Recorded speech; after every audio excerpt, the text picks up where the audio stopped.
My name is Thomas, and I was but a scrawny 10-year-old when the shadow of the Blackwood Bridge fell over our lives, a shadow that stretched far beyond its stone arches and into the very fabric of our parish. It was the summer of '98, not 19. 98, mind you, but 1898, a time when gas lamps flickered on cobbled streets and the scent of coal smoke mingled with the sweet aroma of baking bread from Mrs. O'Malley's bakery. Our village, Oakhaven, nestled deep in the verdant embrace of the county, was a place where time seemed to move at the pace of the slow-flowing River Lyra, the same river that snaked beneath the ancient moss-laden stones of Blackwood Bridge. Every year on the Feast of St. Jude, our entire parish would undertake the grand procession. It wasn't just a church event. It was the highlight of our year, a vibrant tapestry of faith and community that drew folk from outlying farms and hamlets. Old Man Hemlock, who claimed to have seen every procession since Queen Victoria was a lass, swore it was the most beautiful sight in all of England. And he wasn't far wrong. The air would hum with anticipation from dawn, a delicious tension that even a boy like me, usually more concerned with chasing frogs in the marsh, could feel deep in his bones. My earliest memory of the procession was the rustle of my mother's starched Sunday best and the cloying sweetness of her lavender perfume as she pinned a small white ribbon to my tunic. Even then, the bridge had a reputation, a quiet dread that elders whispered about after their third pint at the Leaping Salmon. It wasn't outright fear, more a respectful unease, a sense that the bridge, ancient as it was, held secrets within its cold gray stones. They said it was built on a ley line, a mystical artery of the earth, or that a forgotten pagan altar lay beneath its foundations, soaking up the sorrows of the land. Whatever the reason, the crossing of Blackwood Bridge was always accompanied by a slight tightening in the chest, even for the most devout among us. That particular year, the excitement was thicker than usual. Father Michael, a man whose booming laugh could shatter stained-glass windows and whose sermons could melt the stubbornest heart, had announced a special blessing at the halfway point of the procession, right on the bridge itself. He spoke of strengthening our faith, of binding the community closer, of warding off the creeping shadows of the new century. His words, delivered from the pulpit with a fervent passion, had stirred a collective yearning for grace that spread like wildfire. Through Oakhaven, everyone would be there. Every soul, from the toothless grannies to the squalling babes in arms. My own contribution, a small but fiercely held lantern, filled me with immense pride. It was my first year deemed old enough to carry one, a flickering beacon amidst the sea of candles and banners. The morning of the procession dawned with a sky the color of a bruised plum, heavy and low, threatening rain, but never quite delivering. A peculiar, hushed stillness hung in the air, broken only by the chirping of crickets and the distant lowing of cattle. The River Lyra, usually a garrulous companion, flowed with an unnatural quiet, its surface still and reflective, mirroring the gray sky. Even the whispering reeds along its banks seemed to hold their breath. It felt less like a celebration and more like the opening act of a solemn play, a feeling that prickled the hairs on my arms. We gathered in the village square, a bustling hive of white and gold. The Guild of Weavers, resplendent in their blue sashes, carried the heavy banner of St. Cuthbert. The Women's Benevolent Society, their faces glowing with a serene devotion, arranged the fragrant garlands of wildflowers. The school children, myself among them, clutched our lanterns, their wicks trimmed and ready. Father Michael, tall and imposing, in his finest vestments, stood at the head of the procession, his voice ringing out in a final prayer before we set off. Behind him came the altar boys, swinging censers that puffed out clouds of sweet-smelling frankincense, followed by the choir, their voices hushed and pure, ready to lift to the heavens. The procession wound its way through the narrow lanes of Oakhaven, a living river of humanity. The singing started low, a gentle murmur of hymns, then swelled as more voices joined, a powerful tide of devotion that seemed to push back against the oppressive silence of the morning. Neighbors waved from their doorways, their faces etched, with a mixture of reverence and joy. The air grew thick with the scent of beeswax candles and damp earth, a comforting aroma that grounded me, despite the strange unease that still lingered. My little lantern swayed with each step, its frail flame a brave defiance against the gloom. As we approached Blackwood Bridge, the sounds began to change.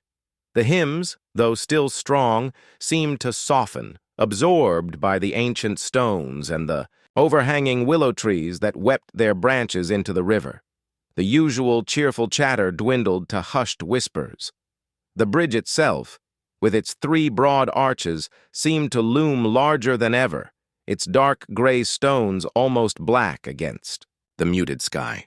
There were no grand carvings, no ornate spires, just a simple brutalist strength that spoke of centuries of silent witness. It stood like a sentinel, guarding the passage between our world and something else. My heart, usually a robust drumbeat of youthful energy, began to flutter like a trapped bird.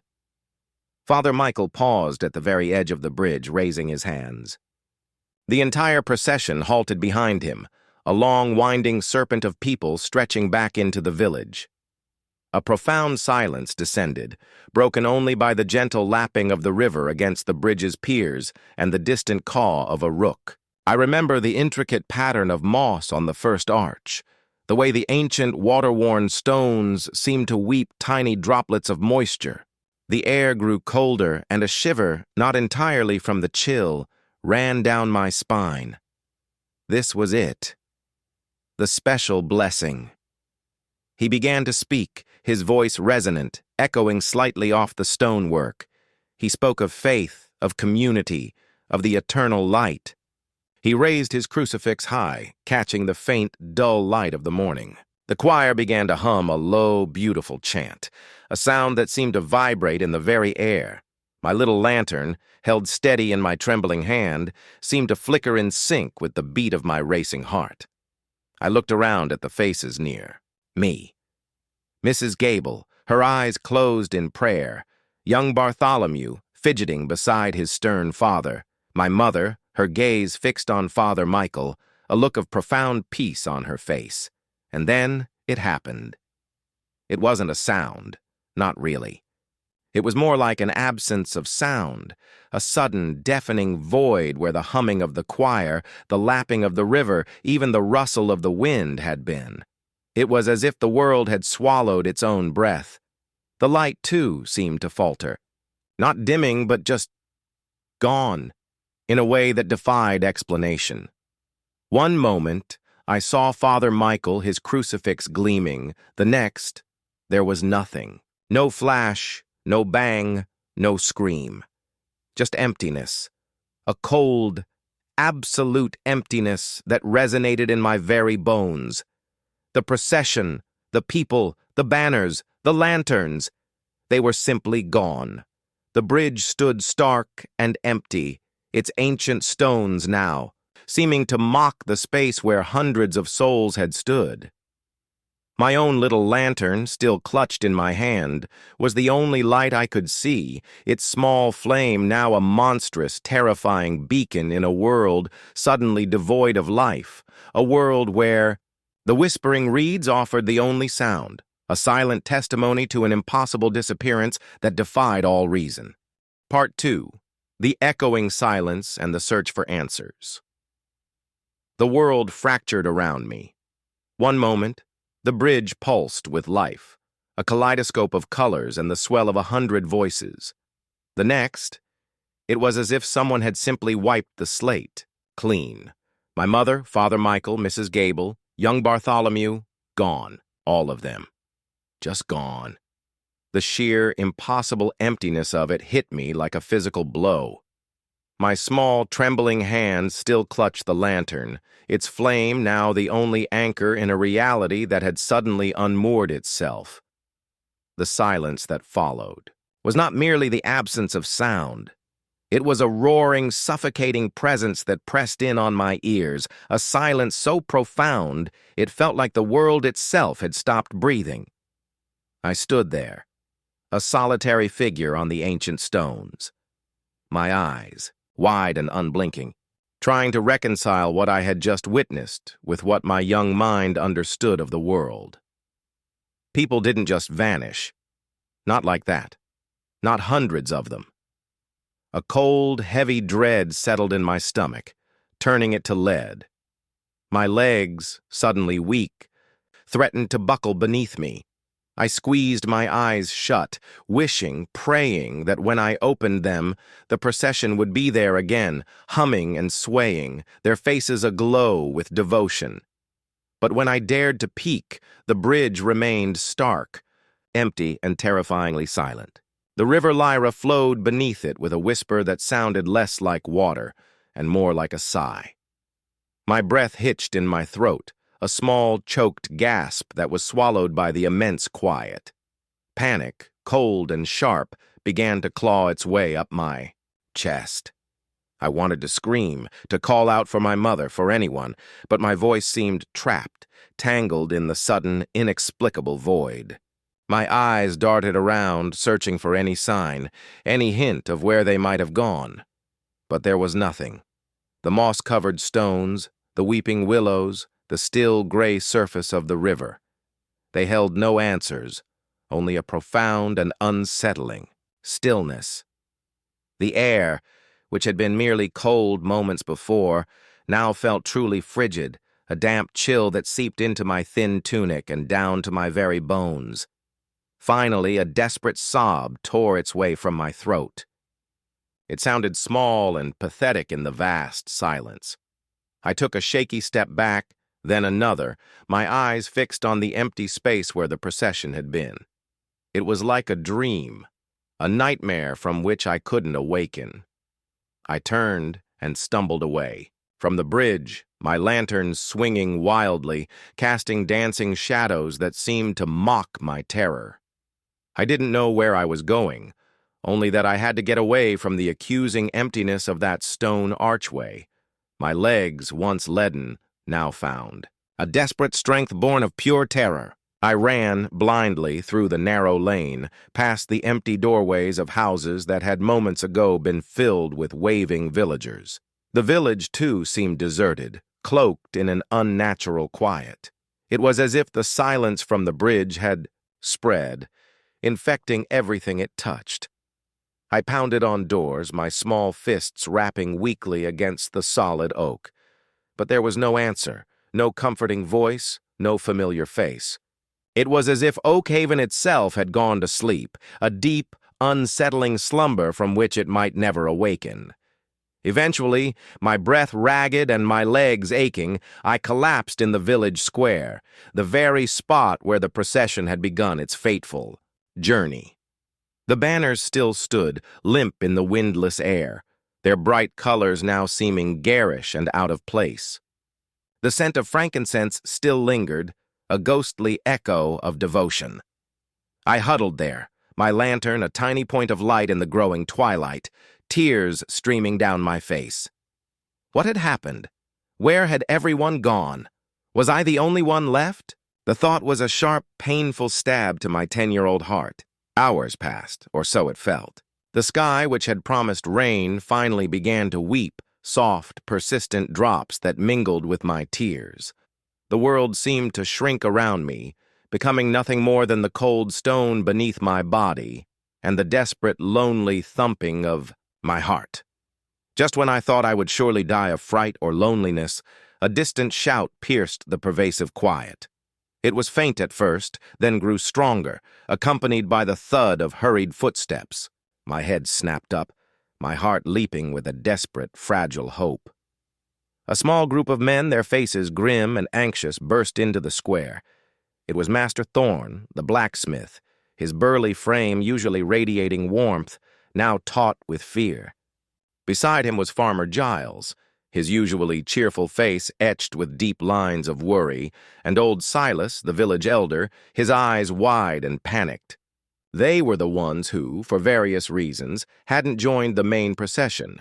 Master Thorne had been delayed by a stubborn horseshoe, Farmer Giles had forgotten his wife's rosary and had gone back for it, and old Silas had been too frail to make the entire journey, preferring to watch from his cottage window near the edge of the village.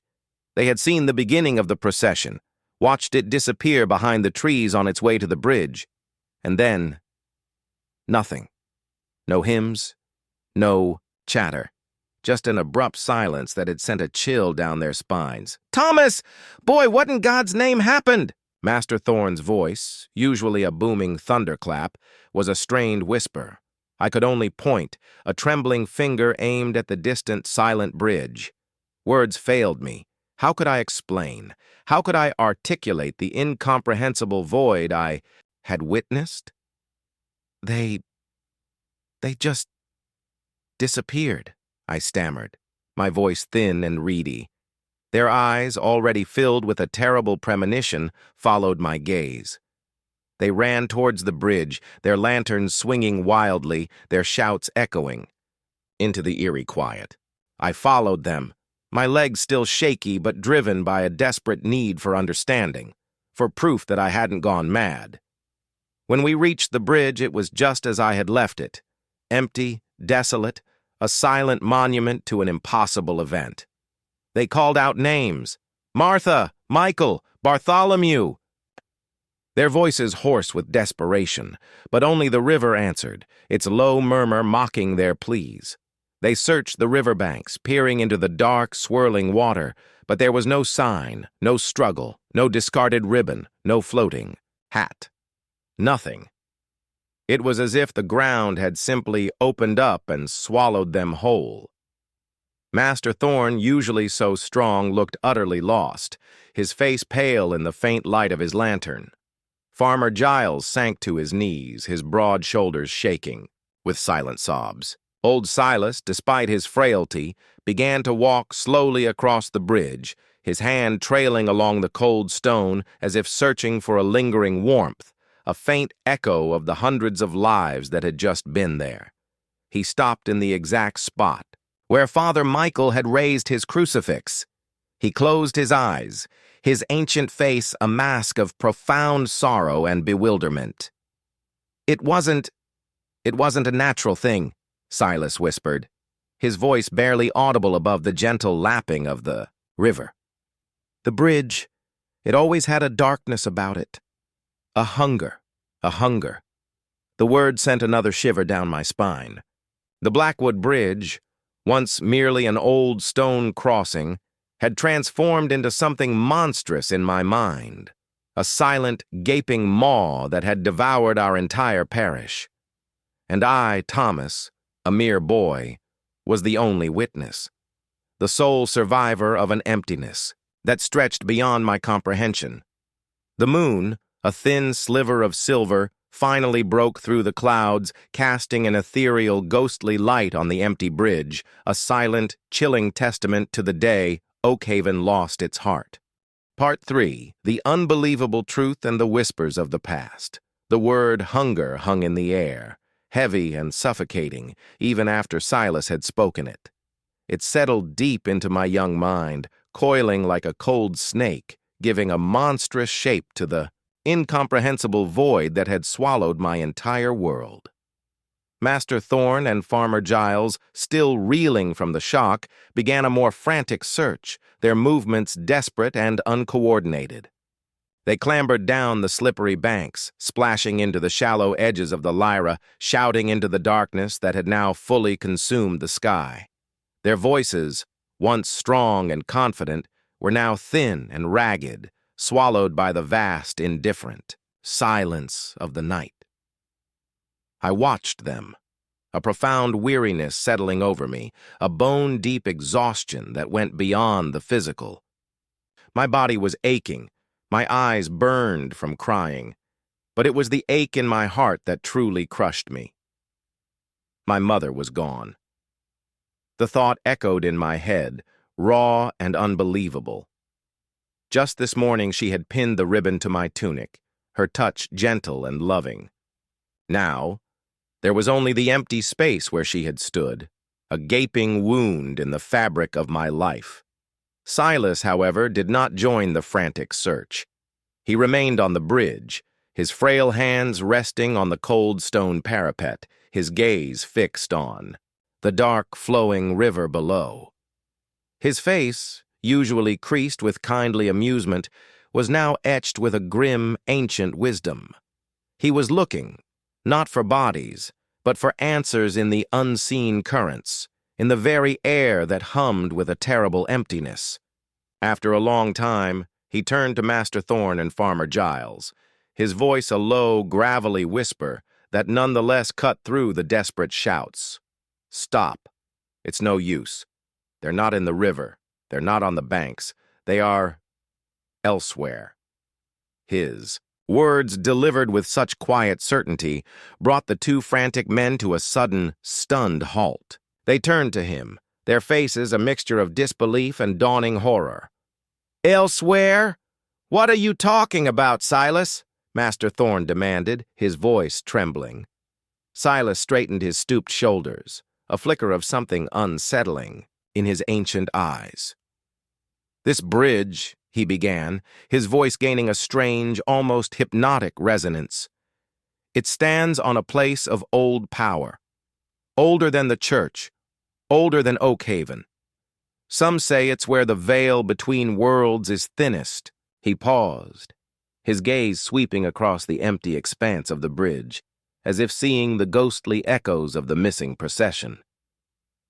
"My grandmother, she told stories of travelers, of small groups of folk disappearing near here in times of great confluence.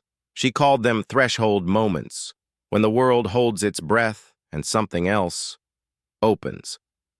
He looked at me then, his eyes piercing, and I felt a chill that had nothing to do with the night air. "You, boy, you saw it, didn't you? The sudden silence, the way the light just went out." I could only nod, my throat too tight to speak. "It wasn't a natural occurrence," Silas continued, his voice softer now, almost a lament. "The bridge didn't collapse. No one fell. They were taken, drawn through, into that elsewhere." Master Thorne scoffed, a desperate, shaky sound. "Taken? Drawn through? Silas, man, what madness are you speaking? This is Oakhaven, not some fairy tale." But even as he spoke, his voice lacked conviction. The sheer, impossible reality of the empty bridge, the missing hundreds, stared them in the face, defying all logical explanation. Farmer Giles, paler than ever, sank down beside me, wrapping an arm around my shaking shoulders. "What do we do, then?" he whispered, his voice thick with despair. "We go to the authorities," Master Thorne declared, finding a desperate resolve. "The county constabulary. They'll know what to do. They'll organize a search party, with dogs, with lanterns. They'll find them." His voice rose with each word, as if by sheer force of will he could conjure the missing back into existence. And so we walked. The night was long and arduous, a silent procession of our own, away from the terrifying stillness of Blackwood Bridge. I clung to Master Thorne's large, calloused hand, the only solid thing in a world that had become impossibly fluid. My little lantern had long since flickered out, its small flame extinguished by the rain and my own trembling. The journey to the county seat, Ashworth, was a blurry nightmare of exhaustion and dread. The paved road felt alien beneath my feet after the familiar dirt tracks of Oakhaven. The few lights we passed seemed harsh and unwelcoming. When we finally reached the constabulary office in the pre-dawn hours, the officer on duty, a burly man named Sergeant Miller, listened with growing disbelief. His initial amusement at the sight of a soot-stained blacksmith, a mud-splattered farmer, and a tear-streaked boy claiming hundreds had vanished quickly turned to a grim skepticism. "Gone? All of them? On a bridge, you say? Without a trace?" he repeated, running a hand through his thinning hair. He probably thought we were drunk or mad, or perhaps the victims of some elaborate village prank. Silas, however, stood tall, his eyes steady. He recounted the events with a quiet dignity, his voice unwavering even as he spoke of thresholds and elsewhere. Master Thorne and Farmer Giles, their initial bravado fading under the harsh glare of the office lamp, corroborated my account, albeit with less mystical embellishment. They spoke of the silence, the sudden emptiness, the sheer undeniable fact that an entire parish procession had simply ceased to be. It was my turn then. Sergeant Miller looked at me, his gaze softening slightly. "And you, boy? What did you see?" I told him everything. The beautiful procession, my pride in my lantern, Father Michael's blessing, the sudden absolute silence, the disappearance. My voice was small but clear, filled with the terrifying truth of what my eyes had witnessed. I described the way the light had seemed to vanish, the cold emptiness, the feeling that the world had swallowed itself. I didn't hold back, desperate for someone to believe me, for someone to fix this impossible wrong. Sergeant Miller listened, his expression growing graver with each word. He saw the genuine terror in my eyes, the deep lines of sorrow on the men's faces. He saw that we were not madmen or pranksters, but people who had witnessed something truly horrifying. He sighed, a heavy, troubled sound. A mass disappearance on a bridge in the middle of a religious procession. This is unprecedented. Despite his skepticism, the sheer scale of the claim, combined with our obvious distress, compelled him to act. He sent telegrams to nearby villages, requesting assistance and organized a proper search party for first light. But there was a look in his eyes, a flicker of doubt, that told me he didn't quite believe in a mundane explanation.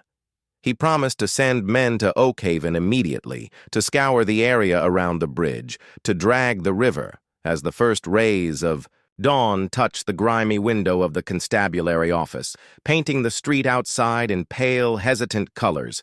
I knew in my heart it would be futile. They wouldn't find anything, not because they weren't searching hard enough, but because what we were looking for wasn't in this world anymore. The Blackwood Bridge, with its ancient stones and its whispered secrets, had taken them, and the terrible, unbelievable truth was that I, a small boy, was left behind to tell a story no one would ever truly understand. The silence of the bridge, the silence that had swallowed my family and my entire village, was a silence that echoed deep within me, a silent testament to a world that had suddenly become far more mysterious and terrifying than I could have ever imagined. Part 4. The Unseen Investigators and the Growing Despair. The days that followed the disappearance blurred into a monochrome haze of disbelief and crushing grief. Sergeant Miller, true to his word, dispatched a contingent of constables from Ashworth. They arrived in Oakhaven like grim specters, their smart uniforms and stiff bearing a jarring contrast to the desperate, disheveled villagers who had remained. They set up a small command post in the abandoned church hall, its echoing silence, now more profound without the usual Sunday chatter. Their presence, meant to reassure, only highlighted the terrifying abnormality of our situation. They were methodical, these constables. They measured the bridge, they took notes in thick, leather-bound books, their pencils scratching industriously. They interviewed Silas, Master Thorne, and Farmer Giles repeatedly, pressing them for details, for inconsistencies, for any logical explanation that might unravel the bizarre tapestry of our account. And me, Thomas, the sole witness, I was interviewed, more times than I could count. Each time I recounted the same impossible story, the sudden silence, the vanishing light, the absolute emptiness where hundreds of souls had stood. Each time their faces, initially skeptical, grew more perplexed, a dawning frustration replacing their professional calm. They dragged the River Lyra for miles, using long poles and heavy nets, their efforts relentless and futile. They combed the banks, parting the whispering reeds, peering under every stone and fallen log. They brought sniffing dogs, large, intelligent creatures that usually found anything hidden, but even these animals seemed bewildered. They would sniff at the bridge entrance, whine softly, and then sit down, confused, as if the scent they were tracking simply vanished into thin air at that precise point. There was no struggle, no discarded clothing, no hint of a body, no sign that anyone had ever been there, apart from the lingering, unshakable presence of absence. The newspapers from Ashworth and even far-off London began to carry the story. At first with sensational headlines of a village mystery and unprecedented disappearance, then with increasingly baffled tones. Reporters, sharp-eyed men in ill-fitting suits, descended upon Oakhaven, scribbling furiously in their notebooks, their questions probing and relentless. They spoke of mass hysteria, of a tragic accident, of a rogue cult, grasping at any straw, of conventional explanation. But nothing fit. No theory could account for the utter, absolute vanishing. As the days turned into weeks, the initial flurry of activity began to wane. The constables, their faces now etched with a profound sense of failure, started to pack their gear. The reporters, finding no new angles, no sensational discoveries, drifted away. The world, it seemed, was ready to move on, to relegate Oakhaven's tragedy to a curious footnote in history, a baffling anomaly.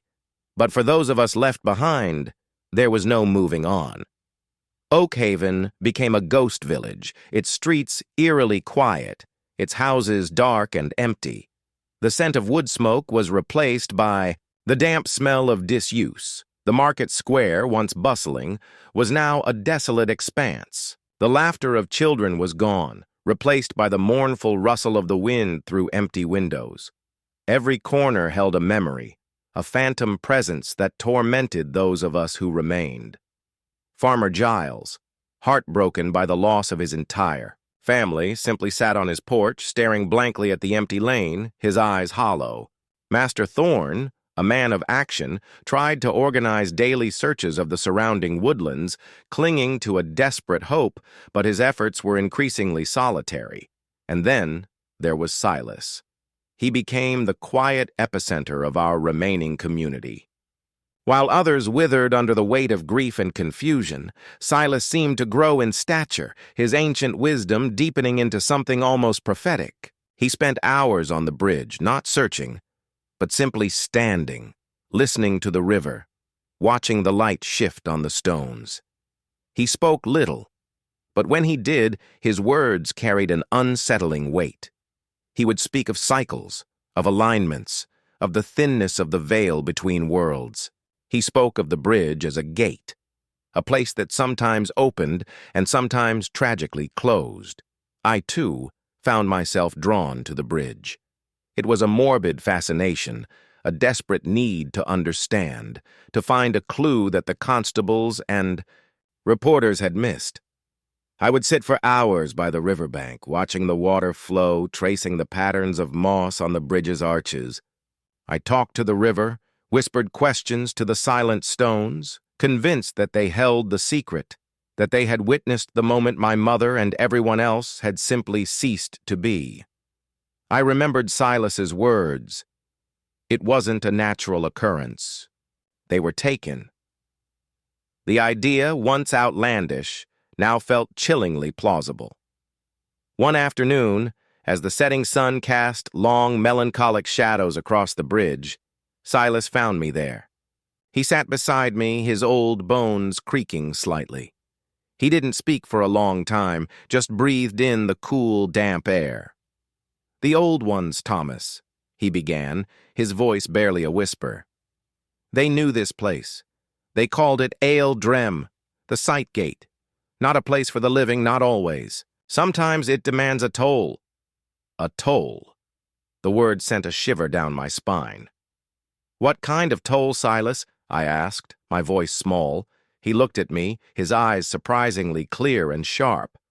"A great convergence of energy, faith, hope, community, all gathered in one place, at one time, reaching for something pure. It creates a resonance, a vibration, and for a moment the world opens. And they went through it? Perhaps, he said, his gaze distant. Or perhaps they were used to widen it, to hold it open for another purpose. The old stories are vague on the destination, but they are clear on the mechanism. He tapped the ancient stone beside him. This bridge isn't just stone and mortar, boy. It's a key. The idea was terrifying and strangely compelling. The Blackwood Bridge wasn't just a place of loss. It was a mechanism, a doorway. But a doorway to where? And why them? Why Oakhaven? And why had I, a small, insignificant boy, been left behind? The guilt, a heavy, suffocating blanket, settled over me once more. Why not me? Why did I get to stay in this desolate, empty world while everyone I loved was swallowed by the unseen? The official explanation, when it finally came, was a carefully worded statement about an unforeseen natural phenomenon and a tragic accident of unprecedented scale. The truth, they admitted, might never be fully understood. The constabulary closed its investigation, its records filled with unanswered questions. Oakhaven was declared a place of deep tragedy, a silent monument to an enduring mystery. But for Silas and me and the handful of others who remained, the bridge was not merely a monument. It was a living scar, a constant reminder of what had been taken. And in the quiet, empty streets of Oakhaven, the whispers began to change. No longer were they whispers of grief, but whispers of the past, of ancient powers, of a world beyond our understanding. And I, Thomas, the boy who had witnessed the impossible, knew that my life would forever be bound to the secrets of Blackwood Bridge, a secret that no official report, no scientific explanation could ever truly unravel. The silence of the village was no longer just the absence of sound. It was the heavy breath of a profound mystery, waiting for a resolution that might never come.